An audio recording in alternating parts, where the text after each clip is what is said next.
প্রিয় দর্শক মণ্ডলী, দেখুন একটি পাওয়ার টিলারে কিনে নিল তাজা একটি প্রাণ।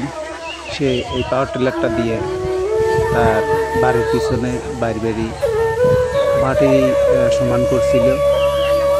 কোনো এক সময় তার পাটা স্লিপ করে, পা স্লিপ করার কারণে সে তার পাটা হয়তো আমরা দেখতে পারি না, আমাদের শুনছি যে ভিতরে জড়ানোর পরে সে সেখানেই মারা যায়।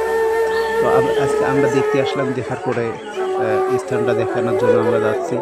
তো যে যেখানে এসে পাওয়ার টিলার চালান তারা অবশ্যই সাবধানে চালাবেন এবং ঠান্ডা মাথায় চালাবেন, দুর্ঘটনা এড়িয়ে চালাবেন।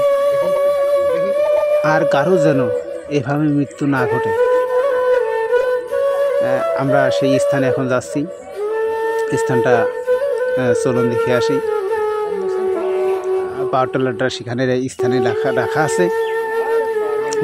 সেখানে আছে রক্তমাখা মাটি, তা হাড়গোড় পাওয়া গেছে, সেগুলো আমাদের দেখাই নাই।